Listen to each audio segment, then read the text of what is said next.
V Srinivas Prasad ಬಹುತೇಕ ಬೆಂಬಲ ನೀಡಿದ್ದಾರೆ ಎಂದು ಹೇಳಲಾಗ್ತಾ ಇದೆ. ನಿವೃತ್ತಿ ಬಳಿಕವೂ ಪ್ರಾಬಲ್ಯ ಮೆರೆದಿದ್ದಾರೆ ರಾಜಕೀಯ ಮುತ್ಸದ್ದಿ. ಒಂದು ಕಾಲದಲ್ಲಿ ಶ್ರೀನಿವಾಸ್ ಪ್ರಸಾದ್ ಸಿದ್ದರಾಮಯ್ಯ ಅವರ ಮೇಲೆ ಮುನಿಸಿಕೊಂಡಿದ್ರು, ಬಿಜೆಪಿಗೆ ಹೋದ್ರು. ಇದೀಗ ಅವರಿಗೆ ಯಾವುದೇ ರೀತಿಯಾದಂತಹ ಆಹ್ವಾನ ಬಂದಿಲ್ಲ ಪ್ರಧಾನಿ ಮೋದಿ ಅವರ ಒಂದು ಕಾರ್ಯಕ್ರಮಕ್ಕೆ. ಹೀಗಾಗಿ ಸಿದ್ದರಾಮಯ್ಯ ಅವರು ಇದೇ ಸಂದರ್ಭದಲ್ಲಿ ಎನ್ಕ್ಯಾಶ್ ಮಾಡಿಕೊಂಡು ಶ್ರೀನಿವಾಸ್ ಪ್ರಸಾದ್ ಅವರನ್ನ ಭೇಟಿ ಮಾಡಿದ್ದಾರೆ. ಬಹುತೇಕ ಬೆಂಬಲ ಕಾಂಗ್ರೆಸ್ಗೆ ಅಂತ ಹೇಳಲಾಗ್ತಾ ಇದೆ. ನಿವೃತ್ತಿ ಬಳಿಕವೂ ಪ್ರಾಬಲ್ಯ ಮೆರೆದಿದ್ದಾರೆ ರಾಜಕೀಯ ಮುತ್ಸದ್ದಿ. ಚಾಮರಾಜನಗರ ಕೈ ಅಭ್ಯರ್ಥಿ ಬೆಂಬಲಿಸುವಂತ ಸಾಧ್ಯತೆ ಇದೆ. ಈಗಾಗಲೇ ಪ್ರಸಾದ್ರ ಇಡೀ ಪರಿವಾರ ಕಾಂಗ್ರೆಸ್ಗೆ ಸೇರ್ಪಡೆಯಾಗಿದ್ದಾರೆ. ಇದೀಗ ಕೈ ಪರ ನಿಲ್ಲಲು ಶ್ರೀನಿವಾಸ್ ಪ್ರಸಾದ್ ತೀರ್ಮಾನ ಮಾಡಿದ್ದಾರೆ ಎಂದು ಹೇಳಲಾಗ್ತಾ ಇದೆ. ಮನೆ ಬಾಗಿಲಿಗೆ ಬಂದ ಸಿಎಂ ಪ್ರಸಾದ್ ಸಕಾರಾತ್ಮಕವಾಗಿ ಸ್ಪಂದನೆ ನೀಡಿದ್ದಾರೆ. ರೆಸಾರ್ಟ್ನಲ್ಲಿ ಇದ್ದಾಗಲೇ ಫೋನ್ನಲ್ಲಿ ಸಿಎಂ ಸಿದ್ದರಾಮಯ್ಯನವರು ಮಾತನಾಡಿದ್ರು. ಮನೆಗೆ ಬಂದು ಬೆಂಬಲ ಕೋರಿದ್ದಾರೆ ಮಹಾದೇವಪ್ಪ ಮತ್ತು ವೆಂಕಟೇಶ್ ಇಬ್ರು ಕೂಡ. ಹೀಗಾಗಿ ಚಾಮರಾಜನಗರದ ಅಭ್ಯರ್ಥಿ ಪರವಾಗಿ ನಿಲ್ಲುವಂತ ಎಲ್ಲಾ ಸಾಧ್ಯತೆಗಳು ಕೂಡ ಇದಾವೆ. ಕಾಂಗ್ರೆಸ್ಗೆ ವಿ ಶ್ರೀನಿವಾಸ್ ಪ್ರಸಾದ್ ಬಹುತೇಕ ಬೆಂಬಲವನ್ನ ನೀಡಲಿದ್ದಾರೆ ಎಂದು ಹೇಳಲಾಗ್ತಾ ಇದೆ.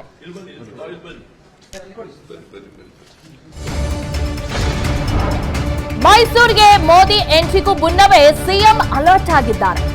ಮೋದಿ ಜೊತೆ ಶ್ರೀನಿವಾಸ್ ಪ್ರಸಾದ್ ವೇದಿಕೆಯನ್ನ ಹಂಚಿಕೊಂಡ್ರೆ ಕಷ್ಟ ಆಗ್ಬಿಡುತ್ತೆ, ಕಾಂಗ್ರೆಸ್ಗೆ ಸಮಸ್ಯೆ ಆಗುತ್ತೆ ಎಂಬುದನ್ನು ಅರಿತ ಸಿದ್ದರಾಮಯ್ಯ ಹಠ ಪ್ರತಿಷ್ಠೆ ಬಿಟ್ಟು ಶ್ರೀನಿವಾಸ್ ಪ್ರಸಾದ್ ಮನೆಗೆ ಬಂದಿದ್ದಾರೆ ಸಿಎಂ ಸಿದ್ದರಾಮಯ್ಯ.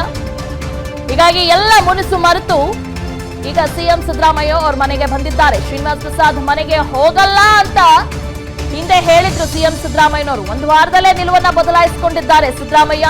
ಶ್ರೀನಿವಾಸ್ ಪ್ರಸಾದ್ ಮನೆಗೆ ಹೋಗದಿದ್ದರೆ ಬೆಲೆ ತರಬೇಕಾದಂತ ಸುಳಿವು ಸಿಕ್ಕಿದೆ.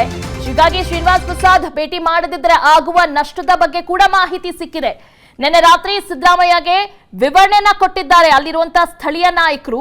ಈ ಕಾರಣದಿಂದಲೇ ಶ್ರೀನಿವಾಸ್ ಪ್ರಸಾದ್ರನ್ನ ಭೇಟಿಯಾಗಿದ್ದಾರೆ ಸಿಎಂ ಸಿದ್ದರಾಮಯ್ಯ. ಈಗ ಅವರು ಚುನಾವಣಾ ಪ್ರಚಾರಕ್ಕೆ ಬಂದಿದ್ದಾರೆ ಕಳೆದ 2 ದಿನ. ಇದೇ ರೀತಿ ಈಗ ನನ್ನ ಆರೋಗ್ಯ ವಿಚಾರಿಸೋಕ್ಕೆ, ಈಗ ನಾನು ರಾಜಕೀಯದಿಂದ ನಿವೃತ್ತಿಯಾಗಿದ್ದಾನಲ್ಲ, ನನ್ನ ಆರೋಗ್ಯ ವಿಚಾರಿಸೋಕ್ಕೆ ಬಂದಿದೆ. ಆರೋಗ್ಯ ವಿಚಾರ ನಿಮ್ಮ ವಿಶ್ರಾಂತಿ ಜೀವನ ಚೆನ್ನಾಗಿದೆ ನೋಡ್ಕೊಳ್ಳಿ. ಬಹಳ ವರ್ಷ ಚಾಮರಾಜನಗರದ ಕಾಂಗ್ರೆಸ್ ಚೆನ್ನಾಗಿದೆ, ಚೆನ್ನಾಗಿದೆ. ಚಾಮರಾಜನಗರದ ಕಾಂಗ್ರೆಸ್ ಚೆನ್ನಾಗಿದೆ, ಚೆನ್ನಾಗಿದೆ.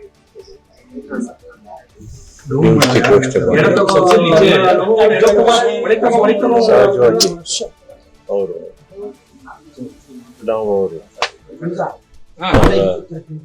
ಮಂತ್ರಿಮಂಡಲದಲ್ಲಿ ಸಚಿವರಾಗಿದ್ದಾರೆ. ಅನುಕ್ಷಣದ ಸುದ್ದಿಗಳಿಗಾಗಿ ವಿಸ್ತಾರ ನ್ಯೂಸ್ ಯೂಟ್ಯೂಬ್ ಚಾನೆಲ್ ಸಬ್ಸ್ಕ್ರೈಬ್ ಮಾಡಿ. ಹೊಸ ಸುದ್ದಿಗಳ ನೋಟಿಫಿಕೇಶನ್ಗಾಗಿ ಬೆಲ್ ಐಕಾನ್ ಕ್ಲಿಕ್ ಮಾಡಿ. ಲೇಟೆಸ್ಟ್ ಅಪ್ಡೇಟ್ಸ್ಗಾಗಿ www.vistaranews.com ವೆಬ್ಸೈಟ್ಗೆ ವಿಸಿಟ್ ಮಾಡಿ.